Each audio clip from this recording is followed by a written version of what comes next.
Okay, hello and good evening everyone, and welcome back to the 2023 Institute for Northern Studies Public Seminar Series.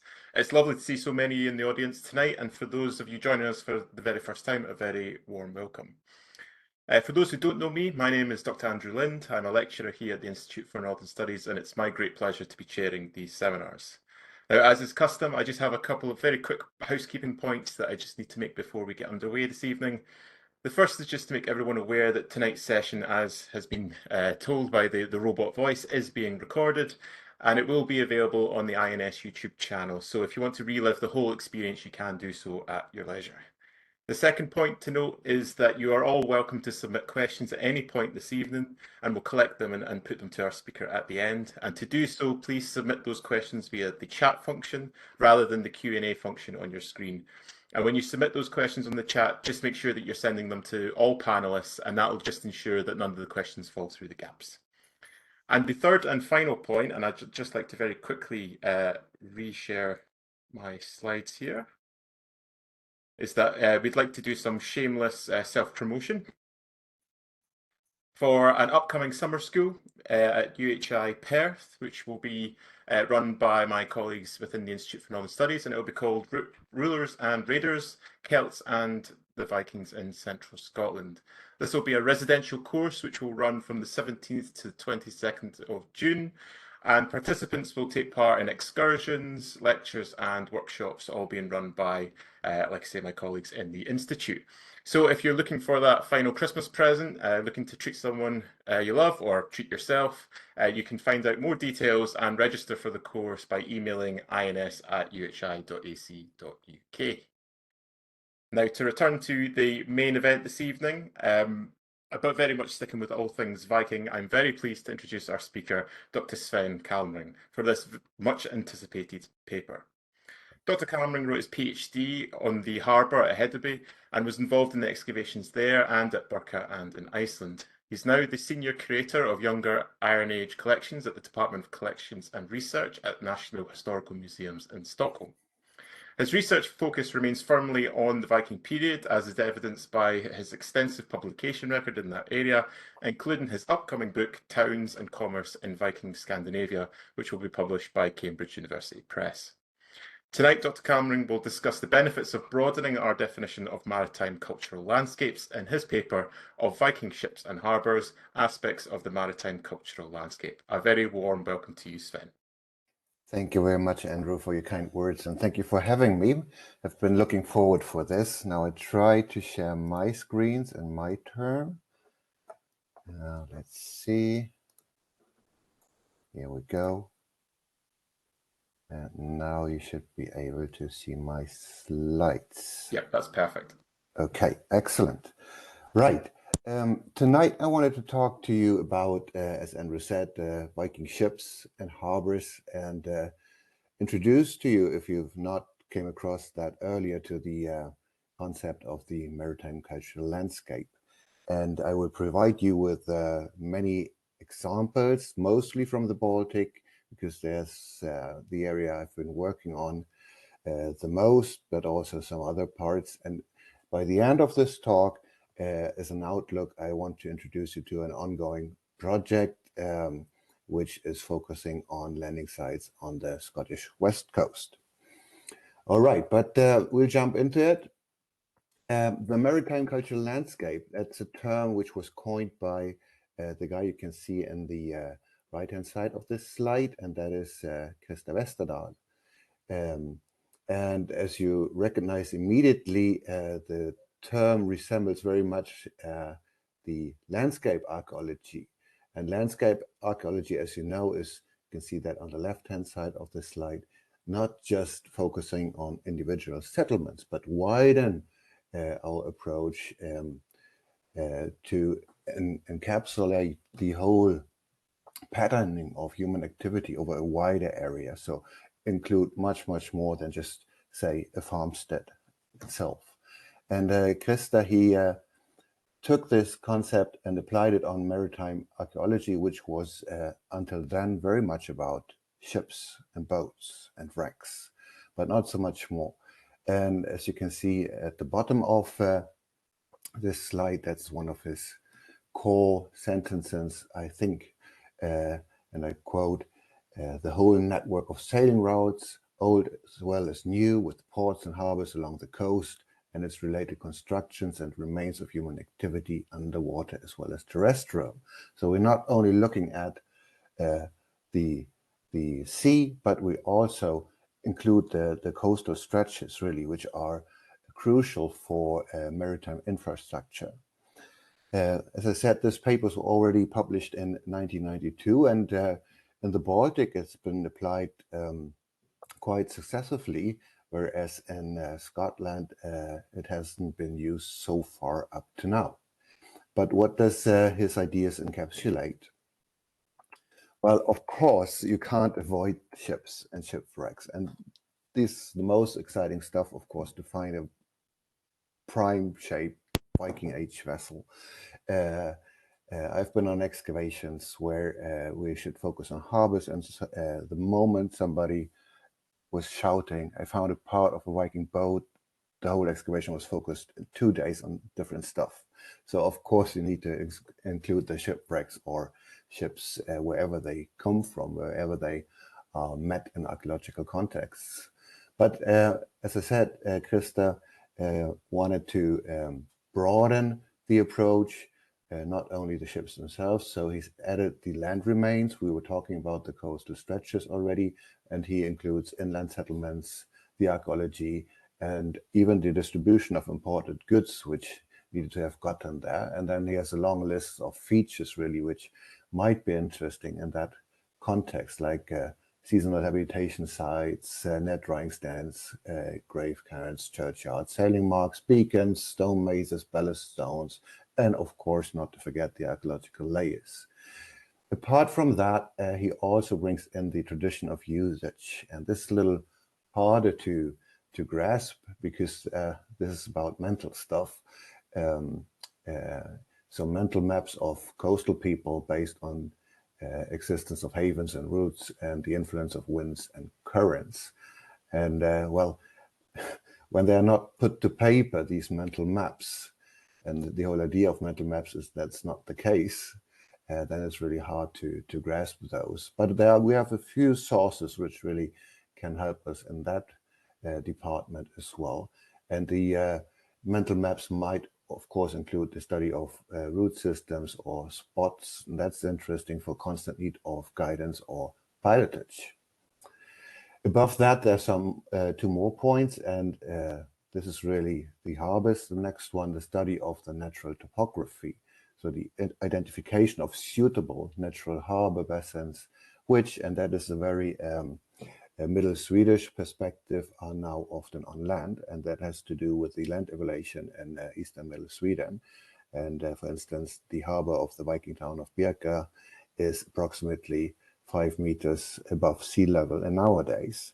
So this is very, very specific. That doesn't need to be the case in other places, but the identification of suitable harbor basins, that's of course a good thing when you want to spot a harbor. And then finally, the last category, which is really giving and provides us with lots of additional information, even though not necessarily archaeologically. These are place names, which in fact might point to archaeological features, of course, and that's place names pointing to blockages, sailing routes, ledong names. We talk about that later on. It's a specific term I will introduce you to. Boathouses, cog names, amphibian, inland routes, and finally zones of transport geography. So all these points are a part of the concept of the maritime cultural landscape. And when you apply those, all of a sudden, your access to information is so much more than just focusing on boats and ships. And I will try to provide you with, as I said, some examples for each category in my talk, mostly deriving from the Baltic, Viking Age, of course, and by the end, we'll try to apply this on the Scottish Westcoast with a few first case studies. All right, the elements of the maritime cultural landscape and its sources. Of course, we need to start with the ships, and he's called them shipwrecks. I'm not sure if that's really the best way of denoting these, because it's about the vessels and not only wreckages, but ships can also be met in different contexts, as you're all aware of, I'm sure. But where to find your ships? And to start off with that question, I wanted to bring in this little boring looking table maybe. This is from the famous Danish maritime archaeologist Ole Krumlen. And he has sampled in a paper also from the 90s already, I think, some 40 vessels, mostly from Denmark, but also from Norway, Sweden, and northern Germany. Viking Age vessel, and he categorized them according to the date and the year it was found, excavation lengths, different types, and also capacity in terms of oars or cargo capacities. But I encirculated here the context column, because I think that is really, really important to have a second look at, a closer look at, because when you translate these information on where these ships and boats were found, it's quite astonishing, because when you look at the pie chart on the left-hand side of the slide, you see that most of the vessels were found close to medieval towns. That's the dark yellow pie. Close to medieval seasonal settlements. That's the light yellow, and also in natural harbors. So all of these are settlement-related finds, more or less. So 52% of this assemblage of boat finds is actually close to the shore. And then, of course, we have ships from boat burials. That's the greenish ones, 12%. And then we have also blockages, also ships which have been sunk deliberately to order to form an obstacle when approaching a sound or a bay that you can control much easier with that kind of hinders. But only 20%, and that's the last dark blue pie shape, is really found boats and ships which were found on the open coast or on open waters. So when you want to go out and find a Viking vessel, keep yourself closer to the settlements and the shoreline on open waters, on the open sea. It's really, really seldom to be lucky to find a vessel like that. And I think that is really important to have in the back of your head when we go on and looking at some examples of Viking ships. And here you have the famous Oseberg vessel with the stem post, which is iconic, really. And you can also see why this denomination at wrecks doesn't really fit. It's about one of the most finest boat burials we have in all of Scandinavia. It was excavated already in 1904 and 5, and you can see in the black and white picture that the preservation conditions of this boat in the mound were very superb, and you have almost the whole thing well preserved. It's a very early Viking vessel. You all recall your Lindisfarne event, of course, and here we are in 820 CE, so it's really a short bit into the Viking Age only, so one of the earliest vessels we have from the Viking period. And you can see a schematic drawing of the vessel on the right-hand side of the slide, and you can see this vessel had a length of approximately 21.5 meters, and then it was 50 tons heavy, but only had a draft, and that's important, of 80 centimeters. So these kind of vessels really could get into the small rivers and shallow bays. It's really a characteristic that they have really, really little draft. But this ship has also some other specifics which disappear in the course of the Viking Age. And it's really some, I call it archaic traits, you can see still in Oseberg. And I'm sorry for the slightly blurry pictures you see here. But well, on the left-hand side, you see the keelson of the vessel itself, which is the mast support, basically. and you can see that it goes only over 2 frames of the vessel. And there you can say that maybe this introduction of the sail into the Baltic was not that long ago when they built the Oseberg ship in 820, because the transfer of the wind power onto the body of the boat was not solved in an optimal way, because it's just covering these 2 frames in the boat itself. By comparison, when you look at the lower left-hand side, you see the keelson of the Skåldelv 2 ship from Denmark as well. It's a late example from 1042, and you can see that's once more the keelson you see here, and it's stretched over 18 frames. So, and that is an interesting and important fact when looking at Oseberg. That's really an early example with some stuff going on, which is either new, talking about the sail, or an older boat technique which survived into the Viking Age and was only abandoned in the course of it. And that's when you take a look at the hull on the right-hand side, and it's not so well visible in the cross-cut cross-section through the hull itself, but on the picture with the red circles, you can see the frame, and well, the ship is a little older, it crushed the parts, but there were really these elevated pieces in the individual planks, which were drilled, and then the span was connected with some kind of rope onto the hull itself. So it's not nailed, not riveted, but it's fastened with ropes on the vessel. And the disadvantage in that technique, it works quite well, is only that, and that is the picture you can see in the center of the slide, that you really have a lot of spare material when producing such planks in order to be able to build your ship like that.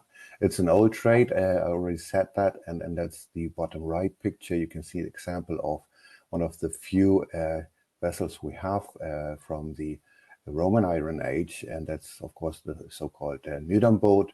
And there you can see these cleats much more clearly sticking out of the planks. And that kind of technique survived into the Viking Age, with the Oseberg as an example. Not necessarily all the shipwrecks or ships we find in archaeology are preserved like that, of course. And I just brought you another Danish example, the boat grave of Lelby. It's another mound. Highly recommend to go to there when you're on the island of Fyn. You can actually enter the mound and see the ship in situ as it was excavated in 1935 to 37. And here, of course, all the organic material is gone, and all you have are the rivets, pretty much looking like Saturn Hoo as well. This boat was also plundered before archaeologists could excavate that in the 30s. And here again, it's a little different because it's a little younger than Oseberg. Now we are in the time between 900 and 950, and the dimensions, approximately the same length, still 21 meters, 21.5 meters. The draft is a little even less, so it's just 1.5 meters, and its weight, it's a little lighter, it's 8.5 tons. So once more, you have these very light and slender, elegant ships.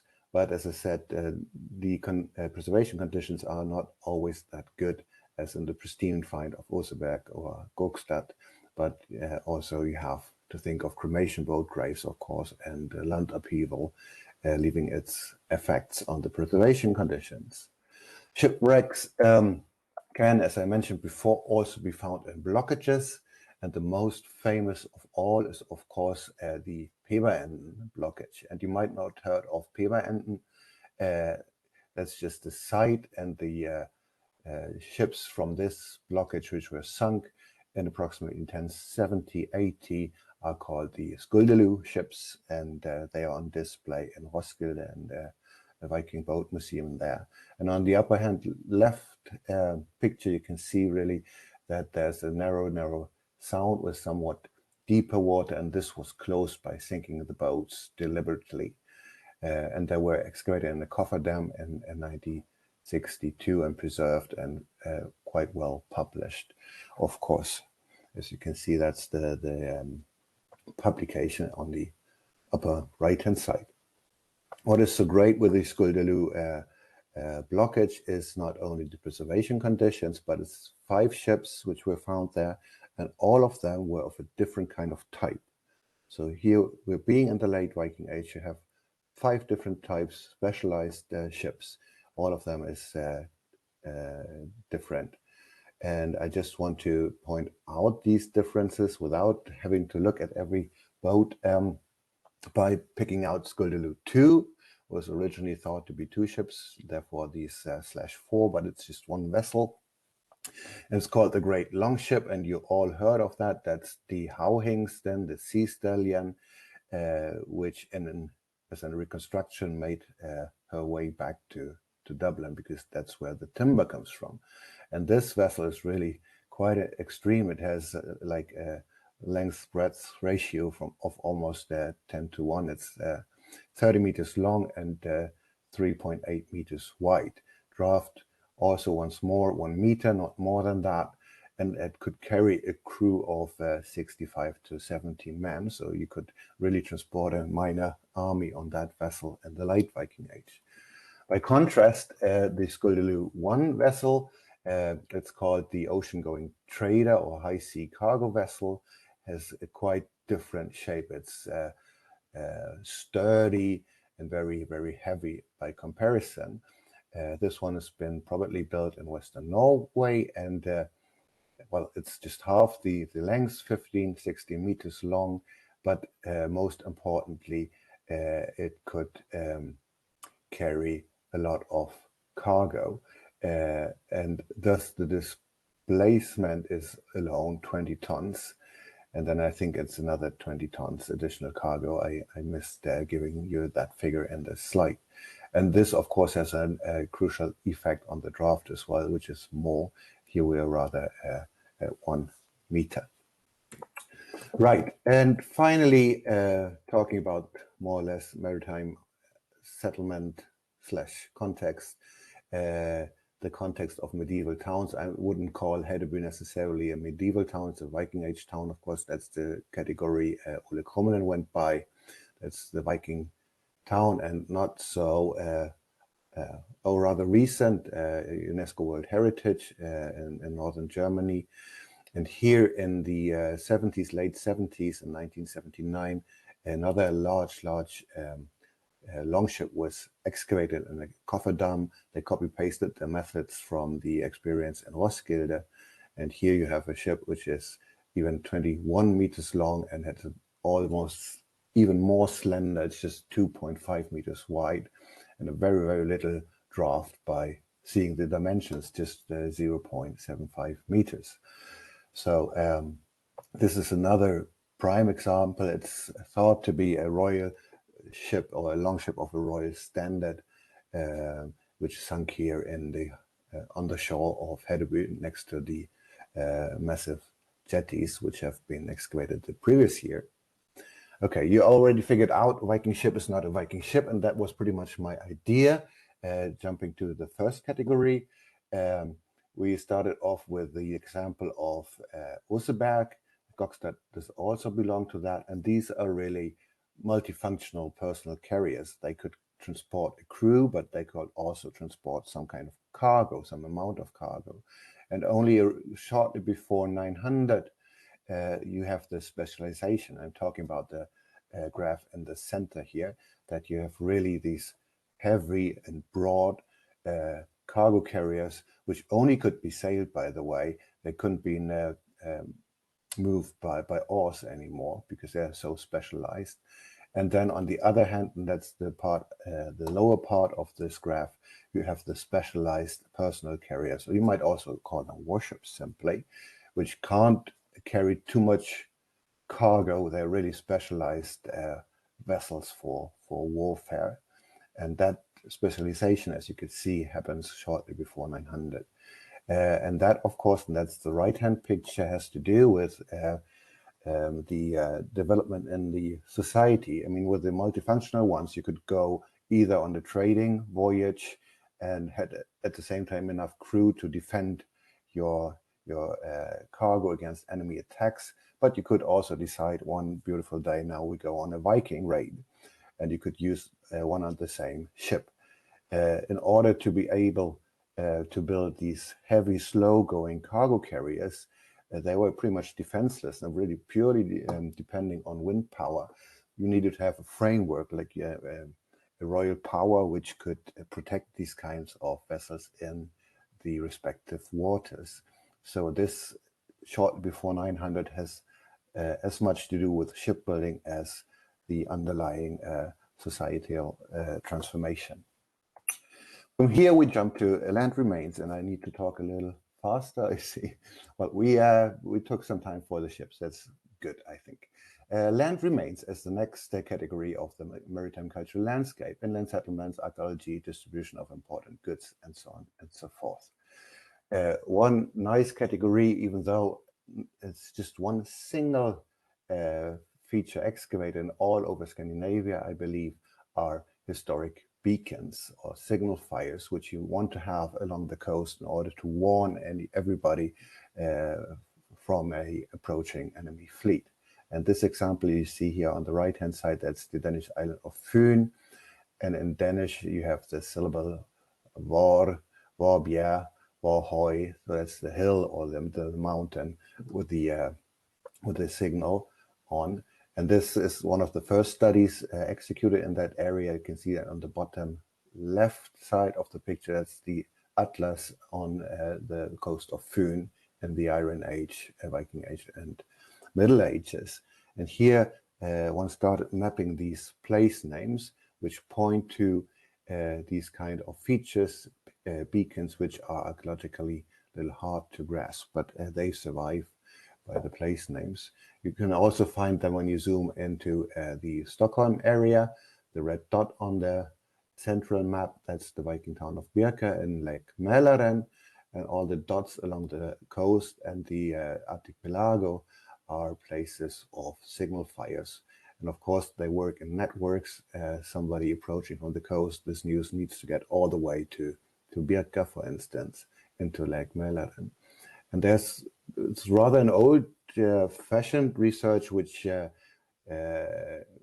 became more popular only in the recent years, really. The big map on Sweden on the right-hand side was published by Holger Erdmann already in 1943. But I think still it's a very, very valuable source to add to your maritime cultural landscape. Here we have the area of Hedeby, maps by my colleague Thorsten Lem.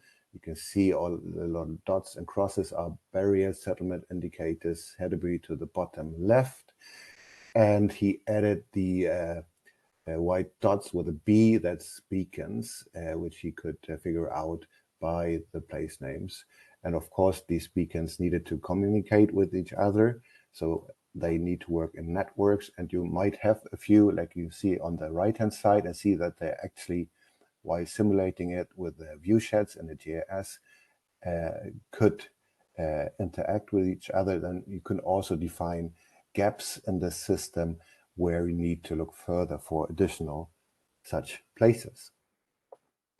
Okay, that was very, very briefly one category only. And when we turn to the tradition of usage as the next category of maritime sources, that's the hard one, the mental maps. Well, we have some written sources, and I can't talk about this chapter without mentioning the travel accounts of Other and Wulfstan. Other, it's a Norwegian guy. Wulfstan, as you can see by the name, is an Anglo-Saxon, and they report to King Alfred the Great in 890 when they are in England. And these reports are being inserted in the Old English translation of Orosius, Historia Adversus Pagonos. And they really describe how they sail from one place to another, Uther going all the way from the Norwegian coast and the Lofoten down to the Viking town of Kaupang in Norway, and then further on to Hedeby in present-day northern Germany. and Wolfstan, and that's the journey you can see on the right-hand side. That's just the part from the Viking town of Kaupang down to Hedeby and different routes he might have taken, according to this description. And Wolfstan sails from Hedeby to Truso, which lies in present-day Poland along the southern Baltic coast. So these are really available sources. That's the only one basically we have for the Viking Age, these travel accounts for maritime voyages. Of course, there are also different sources, and I just show you the map on the right-hand side, and it was actually created in order to campaign for the Kiel Channel, how dangerous it is to sail around Danish Jutland, and every dot is a lost boat in just the second half of the 19th century.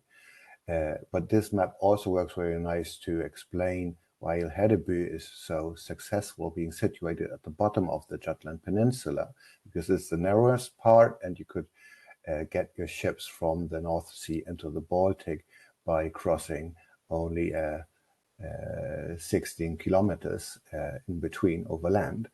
And this also means that Hedeby must have had a North Sea harbor, and it had, and that's the place identified as Hollingstiert, a riverine harbor, more secured archaeologically for the high medieval period when Hedeby ceased to exist and Schleswig came into being, but also probably having its origins in the Viking period. So these are also, you can really see the tradition of usage by looking at the map and the topographical position of Hedeby and its North Sea harbor, Hollingstiert. And that is also documented by tuff stone churches. This tuff stone along that stretch of the coast is being transported from the Rhinelands since it's volcanic. And you can see a nice distribution all the way up to the Viking town of Riepen in this map. But there's a few churches which have tuff stone elements, and they really indicate the portage between Hollingstedt and Schleswig, Hedeby, into the Sleifjord, and into the Baltic. Then we don't have much more to go on, except maybe when we widen our approach into the medieval period. Here we have the so-called King Valdemar's sailing route. That's King Valdemar the Great, the Danish king. And he inserted this description into his text books, how to get from Utlängtan in Blekinge all the way to present-day Estland and Reval. And there you have pointed out suitable harbor places which you might take. You might take an inner route, an outer route through the Stockholm archipelago, and that's also some kind of invaluable information. And of course, these knowledge might be far older than 1300. All right, study of natural topography. Next category, natural havens. And here I want to start a little quickly with some theory. What is a harbor? You think you all know, of course you do. Well, it's the point of origin or the destination of a naval voyage, and commonly sheltered and maybe even artificial facilities to improve that natural harbor. But there always needs to be at least two harbors, the port of destination and the port of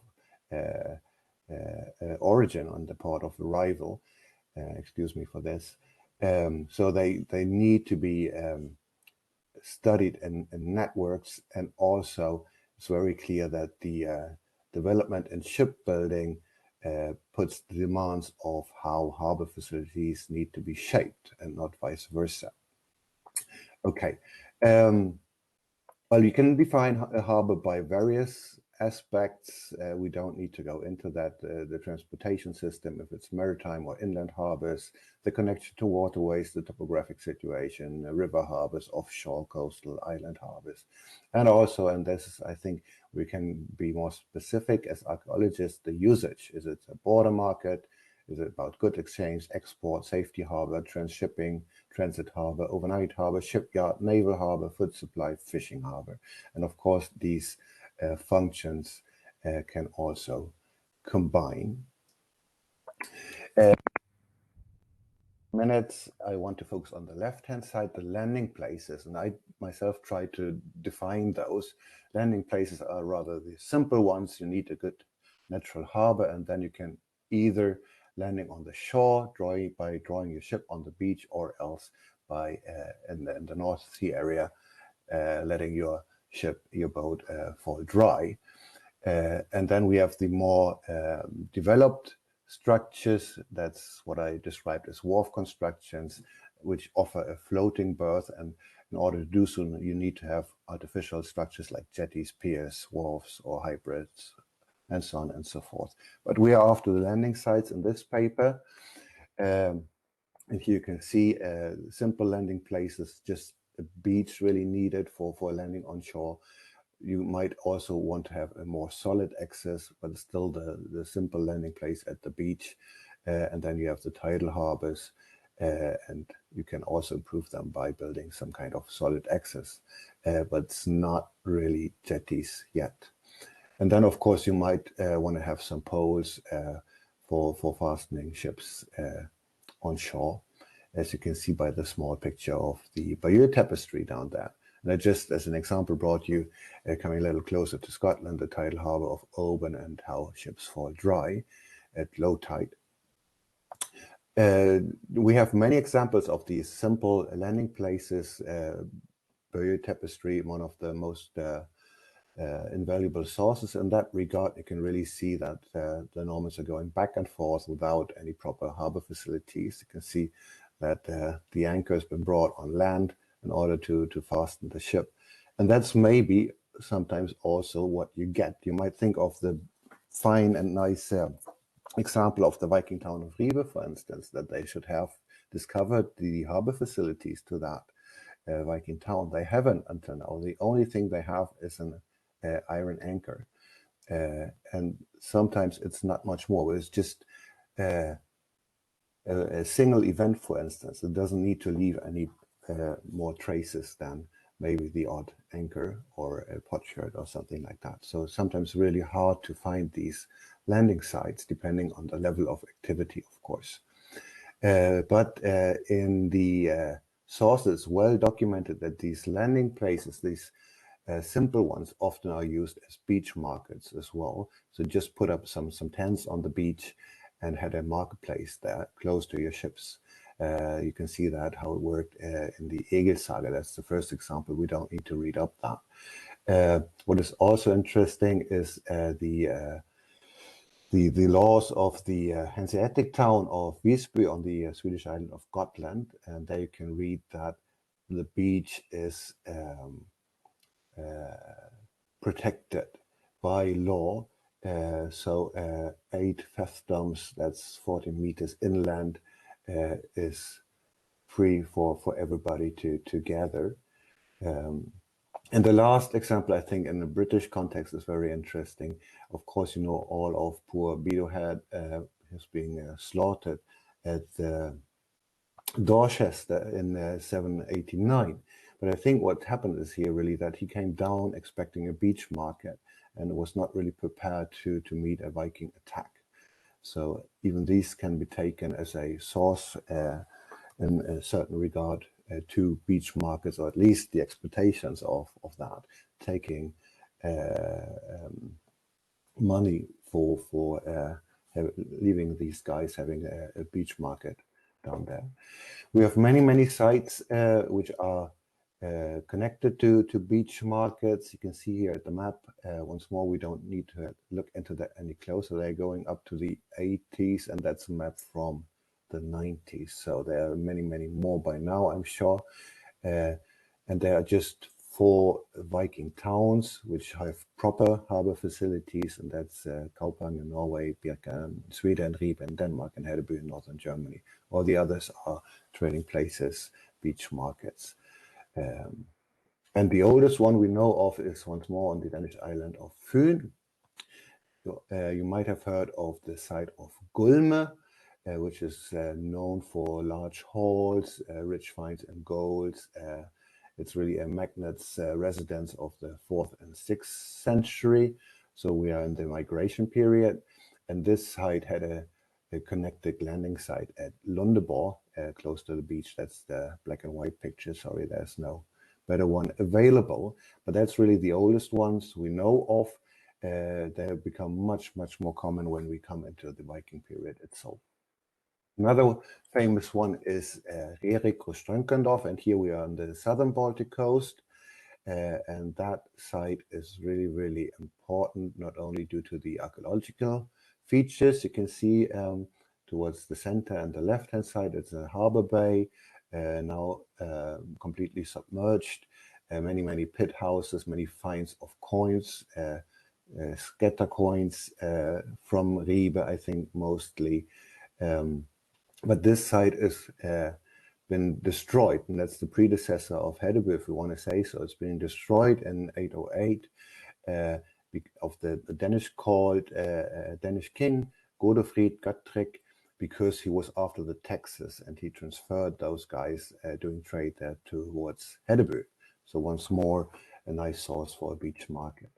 The most detailed study up to today has been published in 1997 by Jens Ulriksen, and he focused on Zealand, the island, Danish island of Zealand, and the Roskilde Fjord, and that's also, of course, where the Skåldelu ships come from. And he started off by, and that's the right-hand side, marking all the sites which are known from the Iron Age, and then looked into a few places in order to figure out if there were about landing sites, beach markets. And sometimes really hard to tell. As I said earlier, this is at the entry of the Roskilde Fjord, close to the mouth of the Isefjord, a place called Lynes, Skuldevik.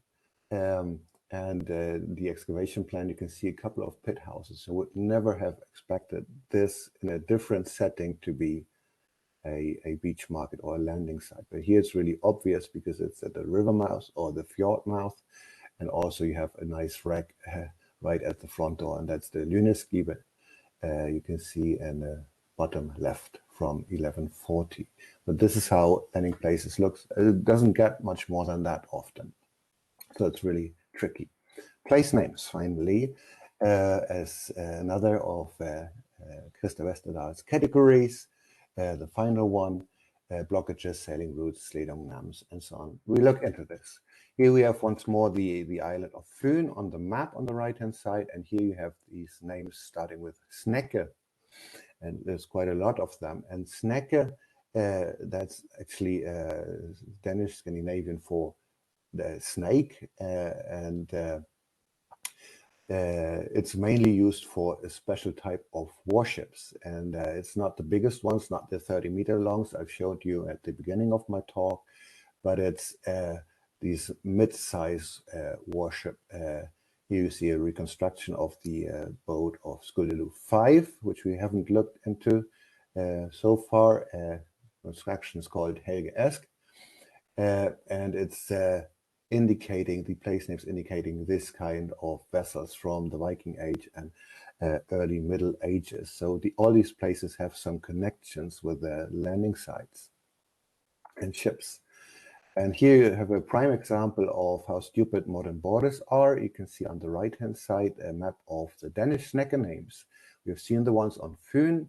They are quite evenly distributed on the Baltic side. On the North Sea side, it's a little less, but you can see the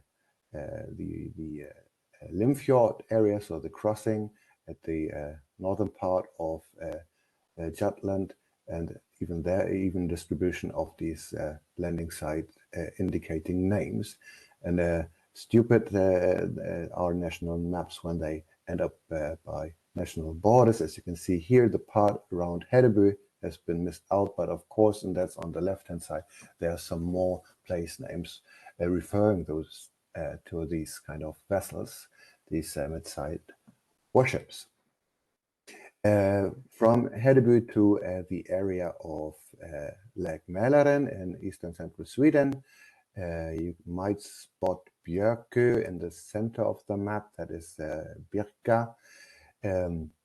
And here for lots of names, also Snecke, once more, a little different spelling in the Swedish, but it's the same reference to the same type of boats, and then you have also other ship indicating names like the Knar or Knör, that's the trading vessels, and later on from the medieval you have the cogs, and that's Kukham, for instance. So you can really fill the maps only by looking at the place names. I mentioned the Ledong system quite briefly in the introduction, and these snecke places are closely connected to that, and that's some kind of maritime system of defense controlled by the king, which is called Leding, Ledong, Leitganger, depending on which Scandinavian country you are. And they are based on early districts. It's quite controversially discussed if that's the sources we have are from the medieval period, if that already existed back in the Viking Age. But when you look at the left-hand side picture, you have eastern middle Sweden once more, and then you have the early districts or landscapes, really, Fjärhundraland, Tiondaland, and Åttondaland. And that's numbers hidden in there. That's the land of the 400, the land of the 1000, and the land of the 800. And when you calculate that, just add them, then you talk about only in this area about 2,200 men being prepared to defend that area, and maybe approximately just 88 ships ready to defend that.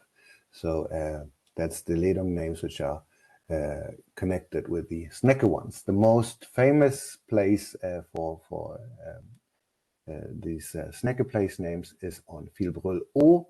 That's on the Danish island of Falster, south of the island of Zealand. And here you have three names at the time: Norre Snekkebjerg, Sønder Snekkebjerg, Snekketofta. So all these ships indicated by the place names, and here one excavated in the 90s by lots of trial trenches, and also some larger trenches close to the river coming from the coast. And here you really found massive amount of boat parts. Here's one of the larger trenches from the 80s already, which really can connect the place names to the archaeology we are after in the end. And when you calculate this and try to figure out how many ships and ship parts, there are some different approaches. The minimum amount of remains of vessels is 22. The maximum amount would be 123, and realistic amount maybe 50 vessels, but still you have a large size of operations in this place name when you're lucky. Then of course sea blockages. We looked already on the Peberenden Skuldelu example in close to Roskilde. That's also very true when you zoom in on Lake Mälaren, eastern central Sweden. And here you have place names starting with a stag or pole. And stag, that's pretty related to the English stick, or pole is also another word for stick, really, indicating sea blockages. And not surprisingly, they look like fields of sticks crossing access or channels. And they exist from the Roman age onwards, really, into the medieval period.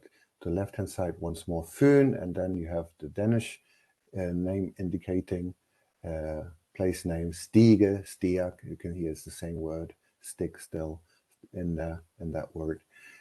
So you have also a group of place names indicating blockages, and when you're lucky, you find nice ones like, for instance, Risholm in the Sleifjord. We zoom in on the Sleifjord and the area of Hedeby once more, and there are 3 given areas in that fjord which are really, really narrow and easy to control. And that's Arnes, Misunde, and Risholm. You can see the aerial pictures on the right-hand side. When we are looking into Risholm a little more, that's closest to Hedeby. You can also see it already on the horizon there on the upper left picture. Here one found by sonar mostly, and that's the center bottom picture. a massive box construction dating already to 737. Funnily enough, it goes parallel to the sound, and it's not crossing it, so it might be something different, maybe a naval harbor rather than a sea blockage. But it's the most impressive thing which is around in the Baltic. And we have even written sources which might indicate for Hedeby medieval successor Schleswig iron change, which could be pulled across the fjord, and maybe they were not totally unlike the famous harbor chain which we know from Constantinople and across the Golden Horn. Portages, also important place names which might point to that. And here we have two examples for the area of Birka once more.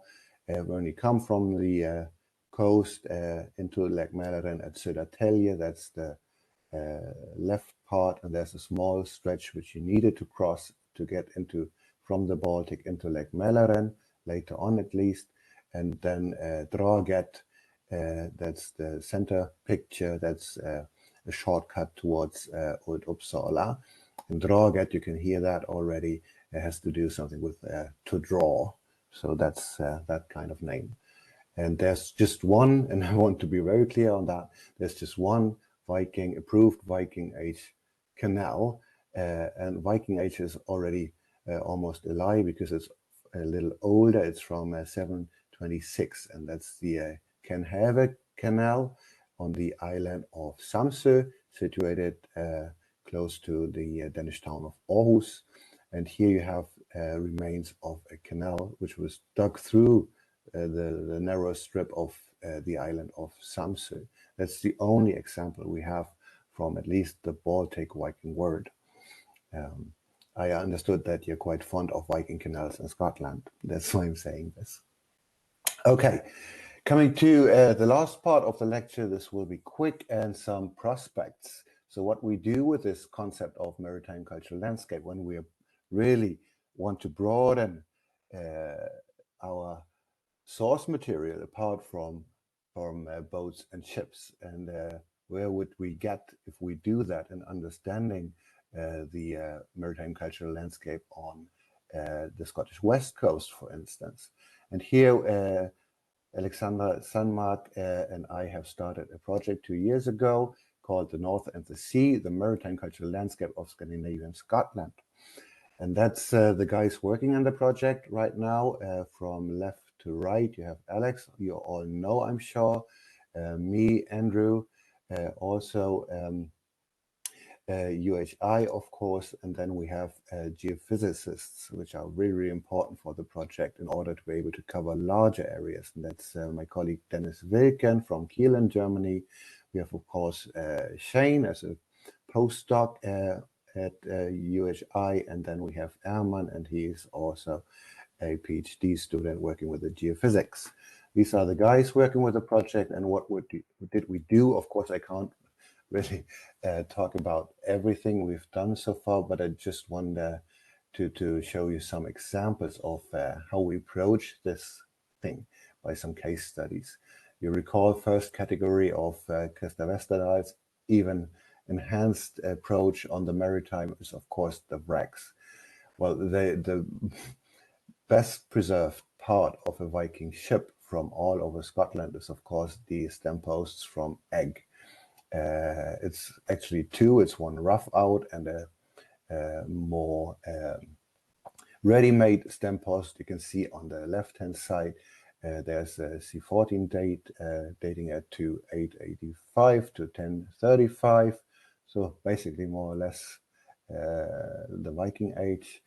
And what is interesting is that this part was never built into a vessel because you need you don't get any traces of pegs or nails or so. It's a ready-made object waiting to be put into a Viking ship, which was found on the island of Egg.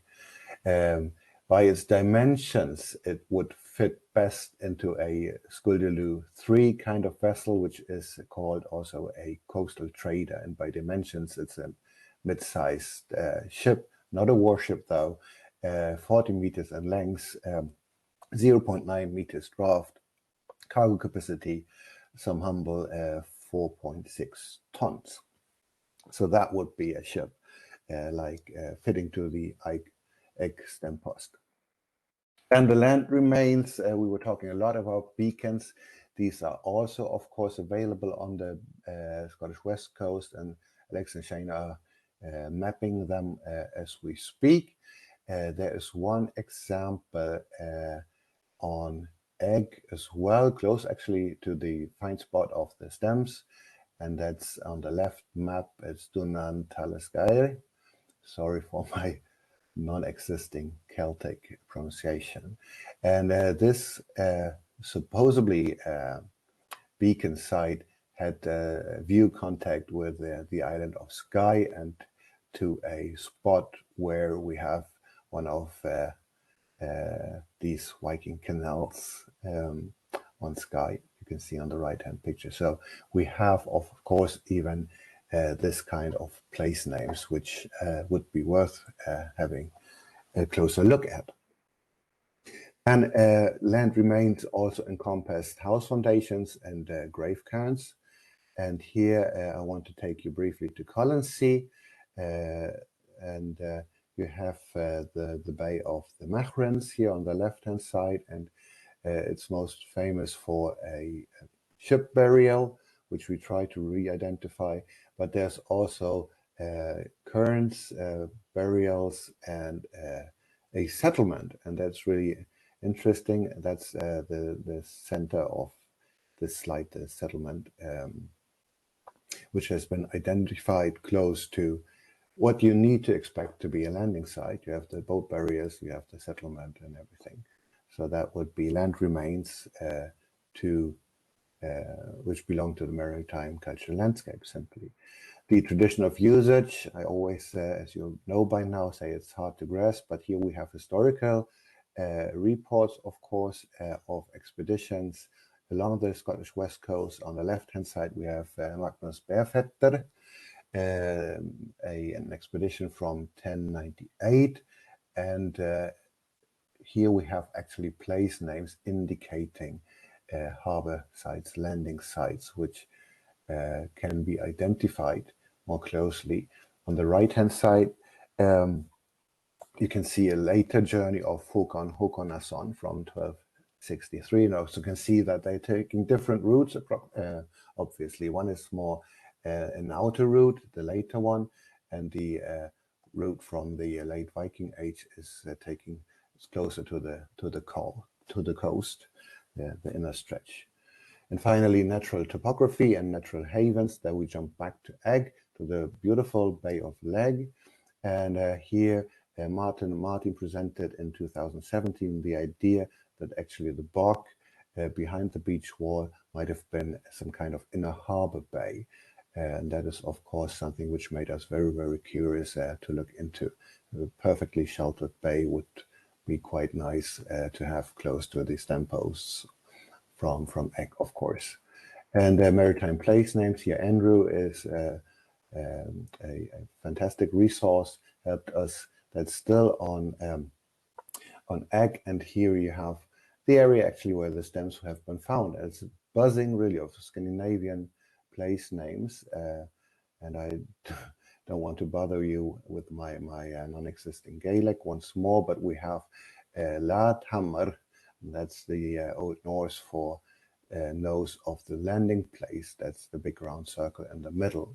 And that's a pretty good start to look for a landing site, I'd say, and different parts. Even the present-day farm of Legg might go back to Ladvik, so a loading bay. All right, that's about the examples I wanted to provide you with, and I come to the end of my talk. If you want to get involved, if you want to have further information on our ongoing project, the North and the Sea, go to the UHI homepage. You'll find all the information there.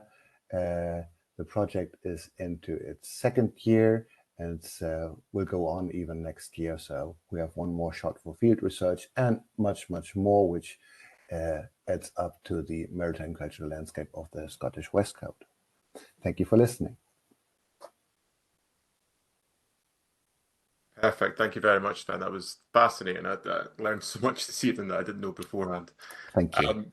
I'm sure there'll be lots and lots of questions, so I'll just give it a second for people to type them up into the chat.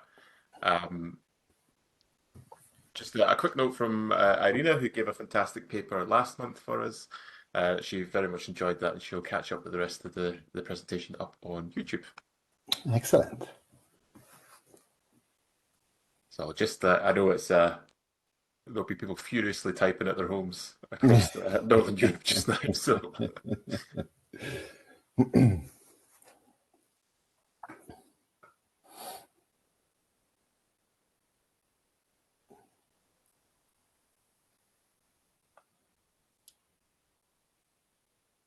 I did have a question about place names, but you actually answered it in the last 5 minutes. So normally I have a question to ask, but you were very thorough. No problem there. I'm happy to cover the bases.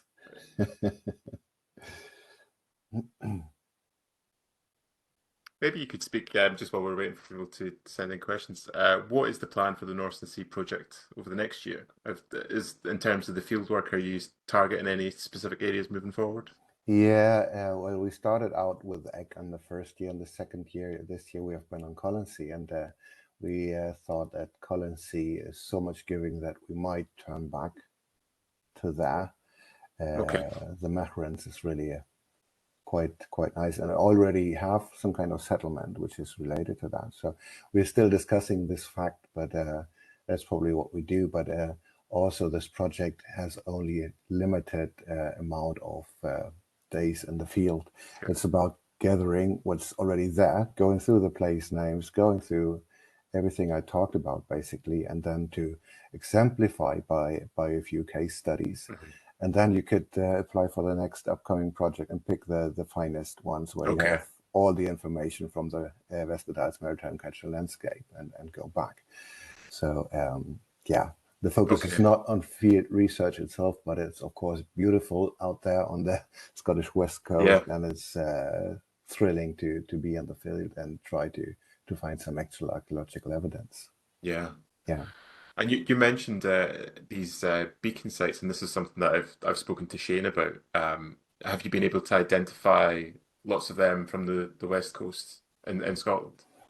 That should be rather Shane and Alex talking about, because they looked into that. But I think they have quite a good amount already by now. And as I try to show by the example of Hedeby and the Sleafjord, that when you have a few, you can start playing with your GIS and see how far can you look from here to there, and if they interact. Of course, you have your line in the network. Yeah. If they don't interlink, then you need to look further. And maybe there's not a place name which survives, but a quite prominent knoll or cairn or so, where you can and guess that it must be this site because that's here where they would have interlinked. Yeah. Yeah. Yeah. Cool. Mm. So there's lots of comments filling up the chat now and questions. A few people saying that they need to run, but thank you very much for an excellent paper. Thank you. Shane has That's a nice. question. Has there been any work done on the landing places featured in the Beju tapestry?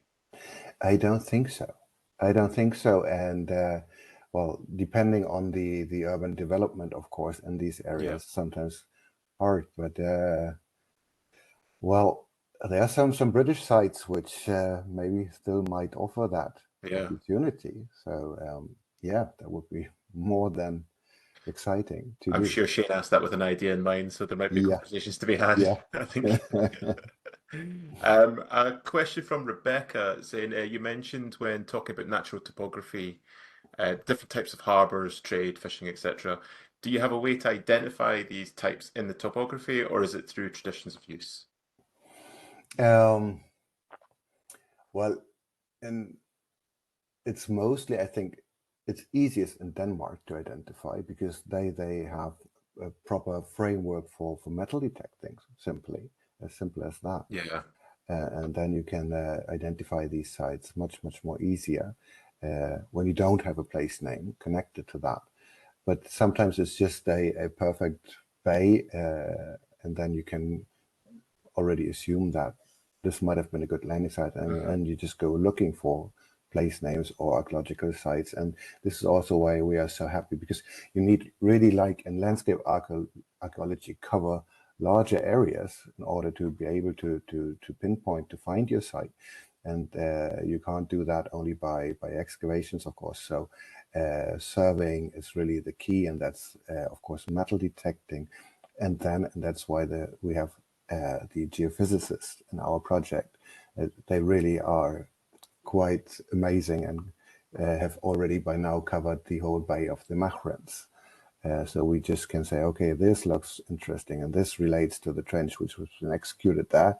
And here we have another half of the hut, for instance, and can really go down and quite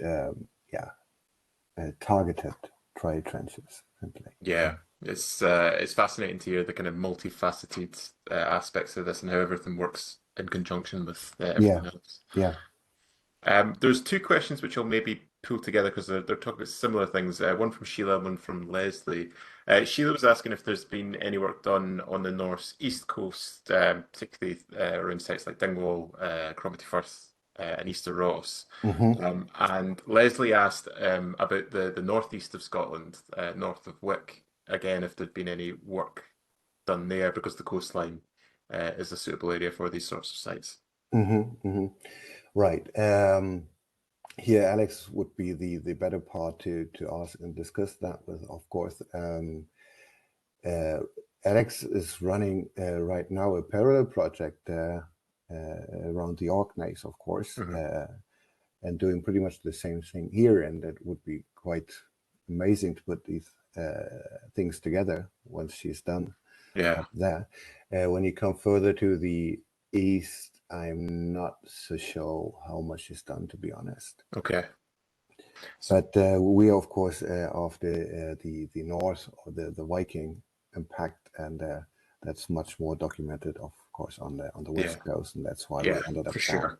Yeah. Okay, right. So maybe an area for future investigation. Definitely. Yeah. There's lots of space for this kinds of studies. Yeah. Okay, cool. I know that, and I won't say any more in case I'm letting things out of the bag, but some of the stuff that Alex has found in Orkney is very interesting. Definitely keep your eyes posted. Yeah, and it's maybe even easier with the place names, because for sure, a little more and not so transferred through different language generations. Yeah, absolutely. Yeah. Caitlin has a question about the specialization of ships. So you mentioned that happened around 900. Right. And she's just asking what the kind of impetus was behind that. It's a bit early for national kingship. Was that a kind of relation to the regional powers? Or is there other reasons at play there? Yeah, no, I think it's all of it, actually. Okay. You need to have this royal power, which really can protect the waters, and it's also quite convenience for the royal power, because you can take taxes for that kind of protection. But you need to have fast warships in order to protect the big vessels, because otherwise you would be a sitting duck. Simply. Sure. That's how it is. And well, you might also ask the question, what comes first, the Viking towns or the big ships, for instance, because I mean, when you have a cargo carrier which can carry 60 tons, you don't need to moor at a small rural settlements where we want to sell 60 tons of cargo. So there's different factors which really feed into that. And the question of the hen and the egg, really, but it goes together. It's a package deal. Yeah, for sure. Yeah. I guess even the fact that they are specialized suggests a kind of wider logistical setup to support that kind of activity. Exactly. And then you need, of course, different, as I said, maybe in the talk, when you have this big cargo carriers which weight 60 tons displacement, a draft of 1.5 to 2 meters. You can't just pull them on land anymore. Yeah. Then you need proper harbor facilities with jetties, because otherwise you're stuck. So really interlinks everything. Yeah, absolutely. Really interesting. Yeah. I see that Alex and Shane have jumped to the rescue. say that Excellent. yeah, there's been very little work done on the east or north coast, and the work that has been done relates to Dingwall and the Moray Firth, as well as a bit round Wick and Durso. So hopefully that is helpful for Sheila and Leslie. Yeah, thanks, guys. Shane's asking actually about the cargo ships. Is there any evidence of these cargo ships being escorted by warships? There is secondary evidence for that. I Okay. mean, you have Icelandic saga sources which mention that Viking kings would go after Vikings or pirates, Mhm. which plundered ships in their waters were supposed to protect. So this was really a deed which was punished by the king himself, Right. who promised to protect his waters. But these two travel accounts I was briefly showing of Othere and Wulfstan, there one tried to figure out a little more where and how they traveled by trial voyages with the fine replicas in Roskilde. And funnily enough, the journey of Wulfstan took much, much longer in the written source than they needed going from Hedeby along the Baltic south coast to Tromsø. And the only reasonable explanation is that they went first northwards and tried to stay in Danish waters before they headed down again towards the south, probably with a convoy. And there are many, many sources, of course, which also talk of Slavonic pirates, for instance. So it's pretty much Right, the of same, course. or Scandinavian or Slav, or I guess a Pict, for instance. Mm. Yeah. So, Yeah. but that's some indirect evidence for convoys. Okay. Yeah. Yeah. No, that's really interesting. I see that there's been a discussion picked up in the chat about some of the the north and eastern sites, which is good to see. And Alex just underlining the point that there's a lot of potential, but we can't cover all the areas just now. But No, that's certainly right. seems that, yeah, that's going to be food for the future, I think. Yeah. Yeah. I will leave the chat open for just a little bit longer if anyone has any final questions before we let Sven off, because I think he's been very generous so far in his time. Again, Alex is just saying that there's lots of obvious Norse maritime place names all along the west coast and the islands, so it makes a Yeah. really rich area for this kind of investigation. Yeah. Portages, for instance, beacons. Yeah. Yeah. Mm. Okay, I'll keep it open just in case someone is Sure. panicked typing before we close off.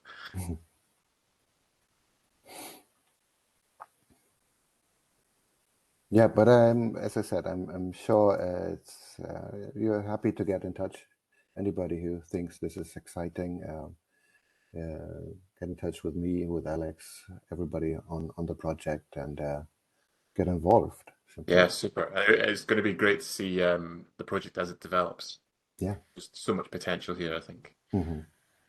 Yeah, it's funny to see that the concept was developed in the early 90s and it's only now Yeah, applied. yeah. So, but it's exciting stuff.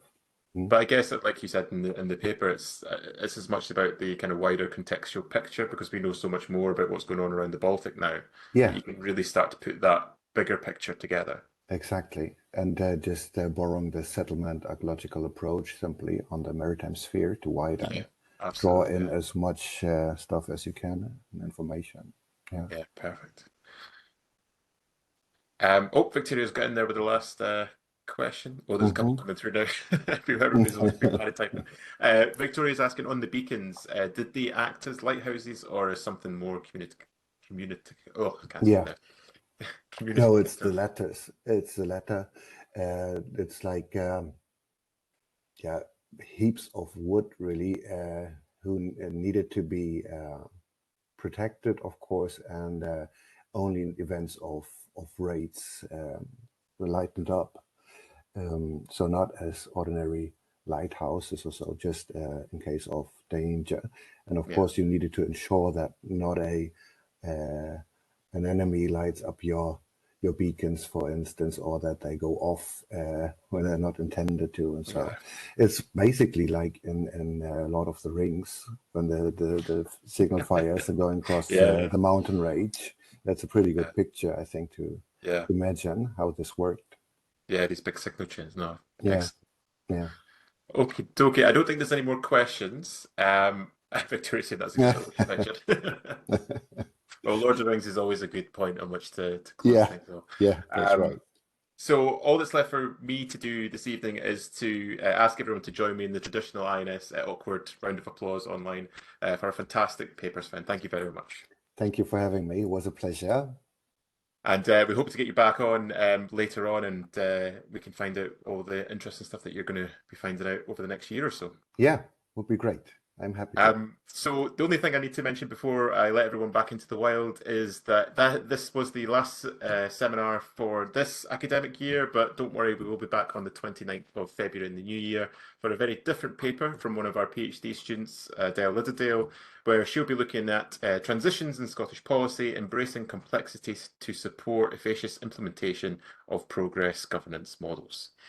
And for all news and updates, make sure that you are following the INS webpage and also all the social media pages. But until then, thank you everyone for attending. Thank you again to Sven for his generosity in the questions as well. And Thank from you. everyone here at INS, we wish you a very Merry Christmas when it comes and a Happy New Year. Bye for now. Same to you. Bye-bye. Thank you. Bye, Sven. Thank you very much. Bye.